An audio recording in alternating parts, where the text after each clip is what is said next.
ഉന്നത കുലജാതനെയും പല ആളുകളെയും എക്സാമ്പിളാക്കി നോക്കിക്കഴിഞ്ഞാൽ തന്നെ ഇവരുടെയൊക്കെ ഉള്ളിലുള്ള ജാതീയ ബോധവും ഇവരുടെയൊക്കെ ഉള്ളിലുള്ള ഈ അടിമത്തം, അതായത് മറ്റുള്ളവരെ അടിയാളന്മാരായിട്ട് കാണുക, പണ്ട് കാലത്തുണ്ടായിരുന്ന ജന്മികുടിയൻ വ്യവസ്ഥിതി അതെടുത്തുകൊണ്ട് വീണ്ടും പ്രയോഗിക്കാൻ നോക്കുക, തലപ്പാവില്ലാത്ത അല്ലെ ചെങ്കോലും കിരീടവും ഇല്ലാത്ത രാജാവായിട്ട് ജീവിക്കാൻ നോക്കുക, ഇങ്ങനെയൊക്കെയുള്ള ചിന്താഗതികളാണ് ഇവന്മാരുടെയൊക്കെ മുന്നിൽ.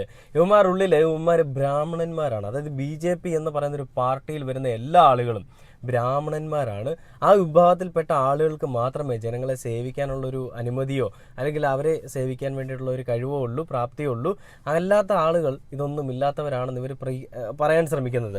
അപ്പോൾ ഇതിൽ ജാതിയും മതവും പറയുന്നതിൽ എനിക്ക് താല്പര്യമില്ലാത്ത ഒരാളാണ്. പക്ഷെ ഞാൻ ഒരു കാര്യം എടുത്ത് ചോദിക്കുകയാണെന്നുണ്ടെങ്കിൽ BJPയിൽ നിങ്ങൾ ഈ പറയുന്ന വലിയ ജാതിയിൽ നിങ്ങൾക്ക് ആർക്കും ആരോടും വിരോധമില്ല, എല്ലാവരെയും നിങ്ങൾ ഒരുപോലെ തുല്യരായിട്ടാണ് കാണുന്നതെന്നുണ്ടെങ്കിൽ BJPയിൽ എത്ര താഴ്ന്ന വിഭാഗത്തിൽപ്പെട്ട ആളുകളെ നിങ്ങൾ അംഗീകരിച്ചിട്ടുണ്ട്?